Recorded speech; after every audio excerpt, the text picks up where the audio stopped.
आपने ये कहा कि भारत रिसेशन में नहीं जाएगा, भारत में डिप्रेशन भी नहीं होगा, लेकिन भारत की जो जीडीपी ग्रोथ है उसमें कमी आएगी। तो भारत को कैसे, जीडीपी ग्रोथ के अलावा भारत पे क्या और असर पड़ सकता है? सी भारत का, हम वो देश हैं अभी जो बचे हुए हैं। एक अमेरिकन ब्लॉक को आप हटा दीजिए, यूरोपियन ब्लॉक को हटा दीजिए, और अब पूरा ईस्ट एशियन ब्लॉक को हटा दीजिए।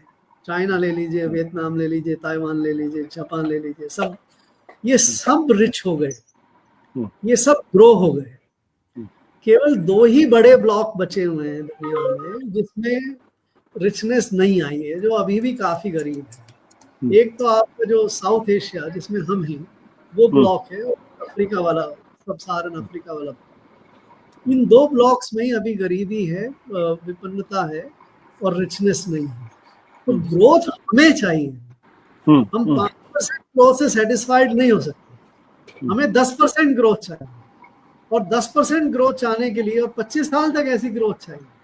तो ये अगर 1-2% भी गिरावट होती है तो वो हमारे लिए बहुत पेनफुल बात है।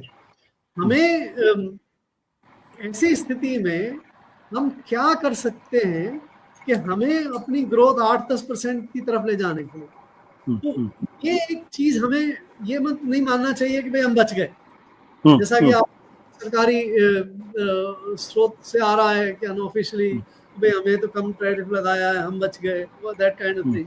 इसमें आप बचे नहीं है। आप अगर एक बड़े लो बेस पे, एक छोटी ग्रोथ पे, एक गरीबी $2,500 की पर कैपिटा इनकम पे आप सेटिस्फाइड, तो आप रह लीजिए satisfied, but that is not strong.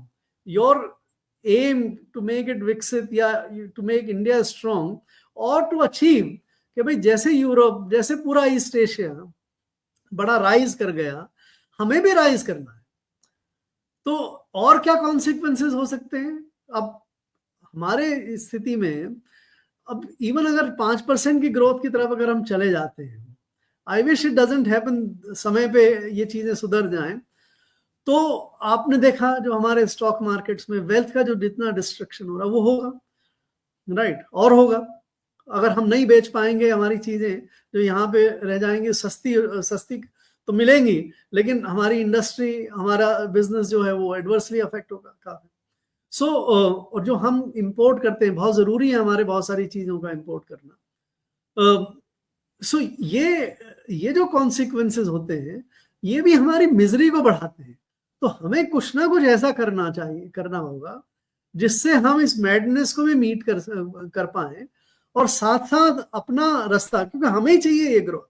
Africa को छोड़ दीजिए, हम ही है जो जिसको ये ग्रोथ चाहिए।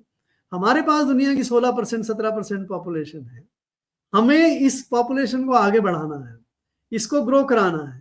तो उसके लिए हम क्या रास्ता हमारे पास हो सकता है, हम क्या करें, उस पर हमें सोचना चाहिए। बट हम तो बड़े डंके की चोट पे कह रहे हैं कि हम दुनिया की फास्टेस्ट ग्रोइंग इकोनॉमी है, 5th लार्जेस्ट इकोनॉमी है, और बहुत जल्दी हम 3rd लार्जेस्ट इकोनॉमी हो जाएंगे। तो कहने का मतलब ये कि हमारी अर्थव्यवस्था तो बहुत हिस्ट पुस्ट है, बहुत ही तंदुरुस्त है, बहुत ही हेल्दी है। ये एक सरकारी नैरेटिव है, तो इसका मतलब हमें कुछ आप, कहने की जरूरत नहीं है।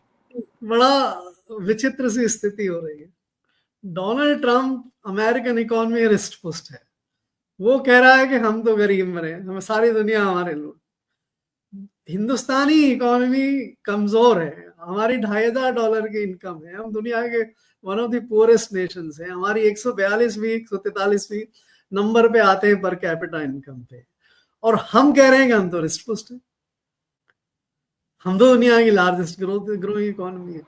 बाय द वे, अगर ये रिसेशन आता है और अमेरिकन इकोनॉमी और डाउन होती है, और ये ऐसे ही चलता रहा, 6 महीने चल जाए, और हम 5% पे ग्रो करें उसके बाद, तो हम ये कह सकते हैं कि हम तो सबसे फास्टेस्ट ही नहीं है, लेकिन बाकी दुनिया से बहुत ज्यादा और ग्रो कर रहे हैं। लेकिन कोई आदमी जो एक छोटी स्पीड पे ग्रो कर रहा है, कमजोर आदमी, और दूसरा रिस्ट पुस्ट आदमी ग्रो भी नहीं कर रहा है, तो वो जो कमजोर आदमी जो थोड़ा सा ग्रो कर रहा है, वो अपने आप को रिस्ट पुस्ट नहीं मान सकता। और ना ही उसको मानना चाहता है। आप अपने आप को इस तरह से भ्रमित ना करें अपने आप को। अगर करते हैं तो हम जैसे चल रहे हैं अभी वैसे चलते रहेंगे, हम लोग नहीं ग्रो करेंगे, बाकी दुनिया ग्रो करेगी। भारत को क्या करना चाहिए इस वक्त? भारत की स्ट्रेटेजी क्या होनी चाहिए इस पूरे संकट को डील करने के लिए? देखिए, ये एक बड़ा डिफिकल्ट क्वेश्चन है, लेकिन असंभव क्वेश्चन नहीं है। मेरी अपनी राय में मेरी एनालिसिस ये कहती है कि देखिए, आप एक मिनट के लिए अमेरिका का उदाहरण ले लीजिए, जो जहां से ये शुरुआत हुई। तो और एक क्वार्टर का टाइम फ्रेम ले लीजिए कि भाई ये मैडनेस एक क्वार्टर चलेगी।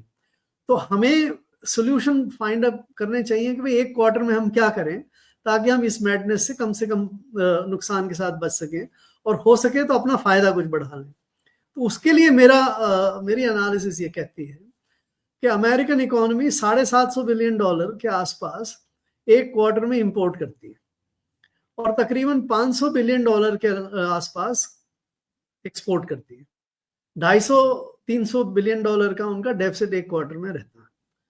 अब अगर ये डिमांड डिस्ट्रक्शन हो जाती है जैसे कि हो रहा है अमेरिका का, और ये माने कि भाई एक क्वार्टर में जो $750 बिलियन का इंपोर्ट अमेरिका करता था वो केवल 250-300 बिलियन ही करेगा, और कुछ एग्जाम्प्ट हैं, कुछ और भी हैं, राइट। और 400-500 बिलियन डॉलर का जो है वो अमेरिका को एक्सपोर्ट का नुकसान हो जाएगा एक क्वार्टर में, अगर आप कुछ नहीं करें, राइट। अब ये सवाल ये है कि दुनिया जो rest of the world America के अलावा जो ये $500 बिलियन का सरप्लस पैदा करेगी और अमेरिका उसको नहीं ले रहा है, तो इसको कैसे सॉल्व करें, इसमें हम क्या करें? उसमें मेरे तो दो सुझाव हैं, दो सॉल्यूशन है। एक तो हमें, अगर हम लीडरशिप प्रोवाइड कर सकते हैं कि रेस्ट ऑफ द वर्ल्ड जो है उसको इकट्ठा करिए, उसको ये कहिए कि भाई आपस में और कंपीट करने के बजाय कि मैं वियतनाम की जगह थोड़ा सा अपना बेच दूं अमेरिका को या किसी और को, उस मैडनेस में जाने के बजाय अगर आप ये तय करें कि भाई आप $500 बिलियन का ये एक्सपोर्ट अब अमेरिका को नहीं कर पाएंगे, एक मिनट के लिए मान लीजिए, तो आप क्या करें? अगर आप जो आपका दुनिया, बाकी जो दुनिया है वो आपस में तो कहीं ज्यादा ट्रेड करती है अमेरिका के मुकाबले। अमेरिका का $3 ट्रिलियन का इंपोर्ट है सालाना, टोटल इंपोर्ट एक्सपोर्ट तो $20 ट्रिलियन का होता है। तो अगर $20 ट्रिलियन का अगर आप लेते हैं 5 ट्रिलियन और ये आप 500 ट्रिलियन लेते हैं, $500 बिलियन लेते हैं, तो 10% एक्स्ट्रा डिमांड अगर हम बाकी दुनिया में क्रिएट कर दें, राइट। फॉर एग्जाम्पल, अब हम चाइना से बहुत सारा इलेक्ट्रॉनिक्स मंगाते हैं, बहुत सारा सोलर सेल्स वगैरह सब कुछ ये मंगाते हैं। अगर हम चाइना के साथ ये एग्रीमेंट करें कि भाई आप हमें 10%, 15% कम सस्ती पे आप हमें एक क्वार्टर में 2 क्वार्टर का सामान दे दो, we will buy for 2 quarters, एक ही क्वार्टर में। तो आपकी जो डिमांड डिस्ट्रॉय हो रही थी वो डिमांड डिस्ट्रॉय नहीं होगी, बदले में आप हमें 10%, 15% सस्ता दे दीजिए। इसी तरह से हम बाकी लोगों से कि भाई चाइना आप हमसे इंपोर्ट करते थे, राइट, जितना भी आप इंपोर्ट करते थे आप उसका 2 या 3 गुना इंपोर्ट कर लीजिए, हम भी आपको 10% के हिसाब से कंसेशन देते, ठीक है। और इस तरह से अगर हम बाकी सारी दुनिया के साथ ये एग्रीमेंट कराते हैं कि भाई 3 महीने में जो rest of the world America के साथ को एक्सपोर्ट करता था वो आपस में ही एक्सपोर्ट और इंपोर्ट हम करके इस क्राइसिस से बढ़ेंगे।